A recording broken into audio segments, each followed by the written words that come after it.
अगे रात न हलो अकेले कैसे दियो हल। हाँ तो की करियो बोल बोल। अगे हमरो दे हमर भाई के दे दे, अगे हमरो दे हमर भाई के दे दे।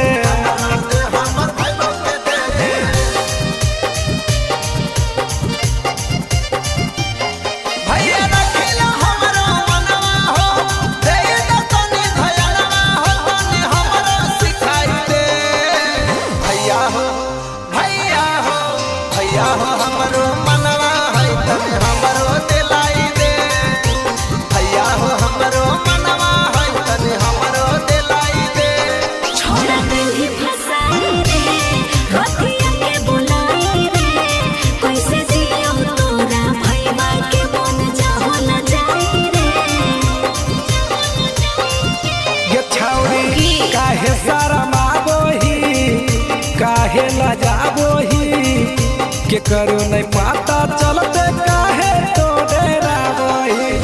हो तो नहीं जे तो छूछे दुनिया घिने तो घरवा खोला तो भेदे रे घरवा खोला तो भेदे।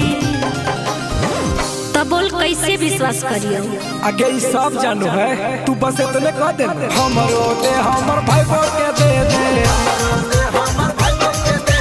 हमरो दे हमर भाई के दे दे।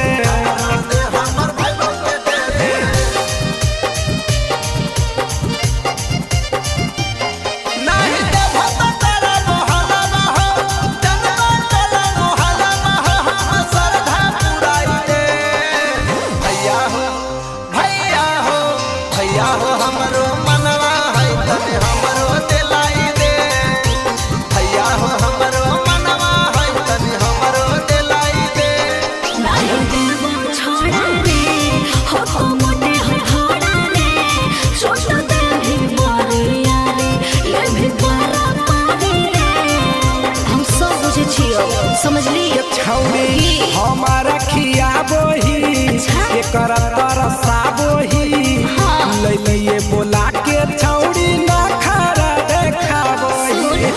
दीपक राज सिंह तोरा ने बुझल तो बुझाही सीधे सीधे रे बुझाही सीधे सीधे।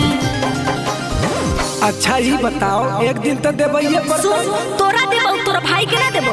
अगे हमरो दे हमर भाई के दे दे,